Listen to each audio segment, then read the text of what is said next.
Hello friends, welcome to IICS platform. आज है 8th of June और 8th ऑफ जून के करेंगे हम MCQ। तो चलिए लेक्चर स्टार्ट करते हैं। First question, which day is celebrated as a world food security day 2024। देखो, वर्ल्ड फूड सिक्योरिटी डे 2024 कब पड़ता है? तो ये पड़ता है मेरे दोस्तों 7th ऑफ जून को। अब इसमें क्या होता है? देखो, अवेयरनेस बढ़ाना, अवेयरनेस ऑफ फूड सेफ्टी के रिलेटेड अवेयरनेस बढ़ाना। It is the aim of the world food security day 2024 which was on 7th of जून।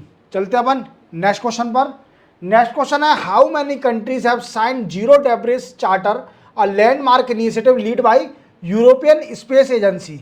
देखो, यूरोपियन स्पेस एजेंसी ने एक प्लान स्टार्ट करा है। उसमें क्वेश्चन पूछा गया है कि कितनी कंट्रियों ने इनके साथ डील साइन करी है फॉर डेब्रिस चार्टर के लिए, फॉर जीरो डेब्रिस चार्टर के लिए। अब जीरो डेब्रिस चार्टर होता क्या है, जीरो डेब्रिस भी समझेंगे। देखो, सबसे पहले तो अपन 12 कंट्री ने ये डील साइन करी है। अब है क्या ये जीरो डेब्रिस? देखो, आप जानते हो कि स्पेस में कई सारी कंट्रियां सैटेलाइट को लॉन्च करती हैं, सैटेलाइट्स लॉन्च करती हैं। अब इन सैटेलाइट्स की कुछ लाइफ स्पेन होती है। व्हाट आई मीन्स, कुछ लाइफ होती है, जैसे 5 साल, 10 साल या मैक्सिमम 15 साल। देन आफ्टर इनकी लाइफ स्पेन खत्म होने के बाद ये क्या रहती हैं, सिर्फ ओनली जो अपना ब्रह्मांड है यूनिवर्स में ही रह जाती हैं, नीचे तो आती नहीं है, यूनिवर्स में रहती हैं, घूमती रहती है वहीं पर। दैट बिकम अ डेब्रिस, कचड़ा बन जाती हैं वो। और उससे क्या हो रहा है, ये पॉसिबिलिटी बढ़ रही है कि जो नई सैटेलाइट लॉन्च होंगी उनसे वो टकरा सकती है और डिस्ट्रॉय हो सकता है नई सैटेलाइट का। देख रहे हो? तो इसी बेसिस पर यूरोपियन स्पेस एजेंसी ने जीरो डेब्रिस चार्टर स्टार्ट किया 12 कंट्री के साथ, जिसमें जीरो डेब्रिस चार्टर पे, जीरो डेब्रिस मतलब स्पेस यूनिवर्स में कोई भी डेब्रिस ना रहे, उसको क्लीन करना, स्पेस बिल्कुल क्लीन रहे, न्यू सैटेलाइट वर्क करे। अगर उनकी लाइफ स्पेन खत्म हो जाती है तो वो डेब्रिस ना बन सके। That a major aim of this zero debris charter. चलते अपन नेक्स्ट क्वेश्चन पर। नेक्स्ट क्वेश्चन है दोस्तों, who become a new crown prince of Kuwait. Kuwait के नए क्राउन प्रिंस बन गए हैं, इनका नाम है शेख सबा। क्या नाम है? शेख सबा। क्लियर, सिंपल याद रखना। चलते अपन नेक्स्ट क्वेश्चन में। Bank of England is replacing featuring of queen Elizabeth with whom featuring. Means इनने पूछा है कि उनके जो करेंसी है पाउंड स्टर्लिंग, उन पे जो क्वीन एलिजाबेथ का जो फोटो है करेंसी पर, उसको रिप्लेस कर दिया जाएगा किस पर्सन के फोटो से? तो वो प्रिंस चार्ल्स थर्ड हैं जो कि इनके फोटो से रिप्लेस कर दिया जाएगा। और 30 जून तक सारे करेंसियों पर मीन्स इनके फोटो आ जाएगा, क्वीन एलिजाबेथ का फोटो हट जाएगा क्योंकि वो बहुत ओल्ड हो गया है। इसी के साथ चलते अपन नेक्स्ट क्वेश्चन पर। नेक्स्ट क्वेश्चन अपना कि which ministry of defence has signed momentum of understanding how many bank to establish Sparsh service centre. देखो, पहले तो अपन स्पार्स सर्विस सेंटर समझ लेते हैं, ये है क्या। देखो, स्पार्स सर्विस सेंटर क्या है? जो डिफेंस के एम्प्लॉय हैं, डिफेंस के एम्प्लॉय, उनकी पेंशन में रुकावट ना आए और डायरेक्ट उनके डायरेक्ट अकाउंट में डिपॉजिट हो जाए। क्या हो जाए? डायरेक्ट अकाउंट में डिपॉजिट हो जाए उनकी pension. That is a main motive of the Spurs centre, Spurs service centre. अब इन्होंने मिनिस्ट्री ऑफ डिफेंस ने कितनी बैंकों के साथ डील साइन करी है और अच्छा बनाने के लिए मोमेंटम ऑफ अंडरस्टैंडिंग इसको स्पर्स सर्विस सेंटर को। तो देखो, ये है 4 बैंक है। अब 4 बैंक कौन कौन सी है? तो पहली है बैंक ऑफ इंडिया, दूसरी है कैनरा बैंक। कौन सी है? कैनरा बैंक। तीसरी है central bank of India.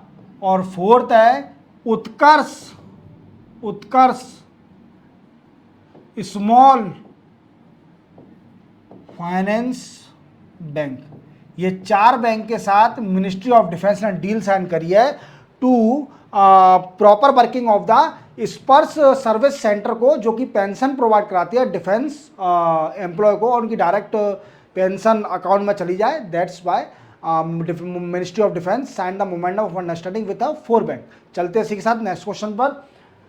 Oleg Kononenko जो कि किस कंट्री से रेसिडेंट करते हैं, जो कि बिलोंग, उन्होंने रिकॉर्ड तोड़ दिया है कि 1000 दिन तक वो इंटरनेशनल स्पेस स्टेशन पर रहे, ISS पर रहे 1000 डे तक और वहाँ काम किया। तो ये पर्सन का नाम बताना है। तो इनका, ये बिलोंग करते हैं रसिया से और इनका नाम है ओलेग कैनोरनिको, ये सर है, ठीक है, ओलेग, और ये रशिया से बिलोंग करते हैं और ये इंटरनेशनल स्पेस स्टेशन पर 1000 दिन तक रहे, वहाँ पर काम किया। तो that's make a big record of this person by this person. चलते अपन नेक्स्ट क्वेश्चन पर। नेक्स्ट क्वेश्चन है दोस्तों, what is the name of campaign started by PM Modi in world environment day. तो देखो उसका जो कैंपेन स्टार्ट करा है वो है एक पेड़ माँ के नाम, और आपको पता है वर्ल्ड एनवायरनमेंट डे पड़ता है, world environment day is celebrated on 5 जून, और ये एनवायरनमेंट से रिलेटेड है। क्लियर, समझ गए। और इसमें एक PM मोदी साहब ने एक कैंपेन स्टार्ट करा है, वो है एक पेड़ माँ के नाम। क्लियर, चलते हैं अपन नेक्स्ट क्वेश्चन पर। Peru country sign momentum of understanding with which corporation of India to extend UPI like real time payment system in country. देखो पेरू एक कंट्री है जो कि आपको मालूम है कहाँ पर है, साउथ अमेरिका कॉन्टिनेंट में। कहाँ पर है, साउथ अमेरिका कॉन्टिनेंट में।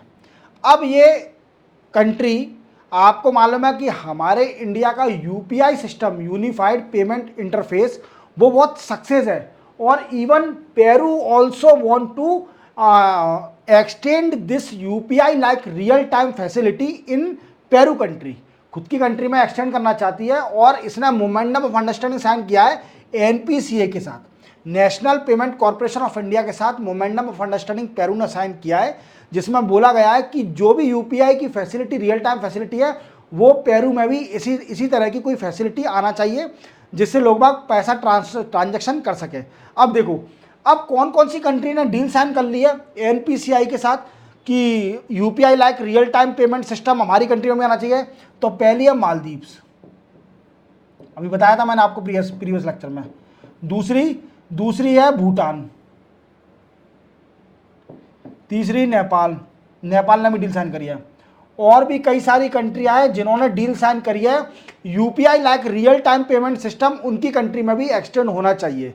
इसी के साथ चलते अपन नेक्स्ट क्वेश्चन पर। नेक्स्ट क्वेश्चन है दोस्तों कि which country leading oil supplier for the second consecutive year to India. देखो रशिया लगातार 2 साल से सबसे ज्यादा ऑयल एक्सपोर्ट कर रही है इंडिया को। व्हाट आई मीन्स, इंडिया सबसे ज़्यादा ऑयल जो इंपोर्ट कर रही है 2 साल से कंटिन्यूसली, वो रसिया से कर रही है, और रसिया नंबर 1 पे है ऑयल प्रोवाइड कराने में, इंडिया को 2 साल से नंबर 1 पे आ रही है। ठीक है, क्लियर। चलते अपन नेक्स्ट क्वेश्चन पर। What is the name of person who headed the committee set up by SEBI for clearing corporation. अब देखो ये है ऊषा थोराट। ये कौन थी, former governor of deputy governor of RBI की डिप्टी गवर्नर है। मैंने ये डिटेल में पढ़ाया है आपको, आप जा सकते हैं। अब क्वेश्चन बनता है कि क्लियरिंग कॉर्पोरेशन क्या होता है। देखो मैंने आपको शॉर्ट में बताया हूँ, पर डिटेल में मैंने आपको करंट अफेयर में बताया है। जैसे मान लीजिए मुझे पैसे ट्रांसफर करने हैं किसी अदर पर्सन को, अब वो ट्रांसफर करने के लिए मुझे मीडिएटर की ज़रूरत है, एंड मीडिएटर मुझे एश्योरेंस देगा कि आपका ट्रांजैक्शन हो चुका है। तो clearing transaction there is a need a single mediator to clear my transaction, that is called a mediator is called a clearing corporation. समझ में आ गया। जैसे कि फोन पे, गूगल पे और पेटीएम, ये सारे क्लियरिंग कॉर्पोरेशन है। क्लियर। चलते अपन नेक्स्ट क्वेश्चन पर। नेक्स्ट क्वेश्चन हमारा कि where was 3rd Indian analytical congress held. तो ये हुई थी देहरादून उत्तराखंड में।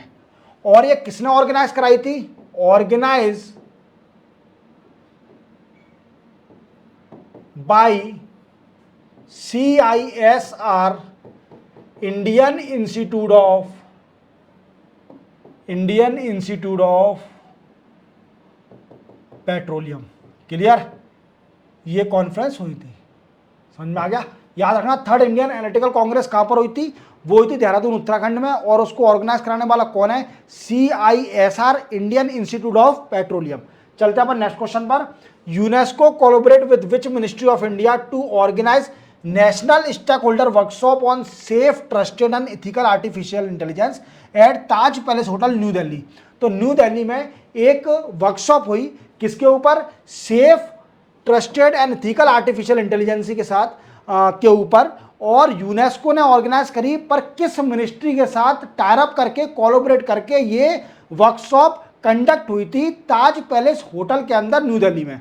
तो वो है ministry of electronic and information technology. और इसका वर्कशॉप का aim to use artificial intelligence in India में आर्टिफिशियल इंटेलिजेंस का यूज करना। चलते इसी के साथ हम नेक्स्ट क्वेश्चन पर। नेक्स्ट क्वेश्चन है दोस्तों, who win Dilip Bose lifetime achievement award. तो देखो, Dilip Bose lifetime achievement award किसने जीता है? पहले अपन जान लेते हैं Dilip Bose lifetime achievement होता क्या है। तो ये क्या है? ये अवार्ड है जो कि देता है ऑल इंडिया टेनिस एसोसिएशन। कौन? Tennis association. क्लियर? और ये 2002 से स्टार्ट हुआ था, 2002 से, और इसमें प्राइज मिलती है 50,000 रुपीज। 50,000 रुपीज आपको प्राइज मिलती है। और ये इस बार 2024 में Dilip Bose lifetime achievement award 2024 का जीता है अपना नार सिंह और रोहिणी लोखंडे। नार सिंह कौन है? नार सिंह कोच है। कोच किसके? टेनिस के। याद रखना, इनको लाइफ टाइम अचीवमेंट अवार्ड मिला है। समझ गए? चलते अपन नेक्स्ट क्वेश्चन पर। Which space organization develop the starship rocket engine. तो ये बनाया है स्पेस एक्स ने, और आप जानते हो ये प्राइवेट स्पेस ऑर्गेनाइजेशन है, स्पेस ऑर्गेनाइजेशन इन USA। और दूसरी बात इसको याद रखना, और इसके जो मालिक हैं वो हैं एलोन मस्क। इन्होंने एक रॉकेट इंजन बनाया है जिसका नाम है स्टारशिप रॉकेट इंजन। ये क्या है?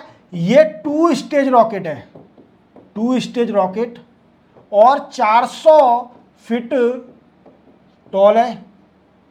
ठीक है? और दूसरी बात, ये रीयूजेबल है।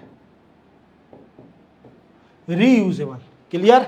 रीयूजेबल मतलब इसे सैटेलाइट लॉन्च करने के बाद then after it come back on the earth में फिर से आ जाएगा समुद्र में गिर के, और फिर आप उसको रिकवर कर सकते हो then after. Clear? Next news है कि MPLADS recently see news full form. MPLADS का फुल फॉर्म क्या है? तो इसका सिंपल फुल फॉर्म है member of parliament local area development scheme.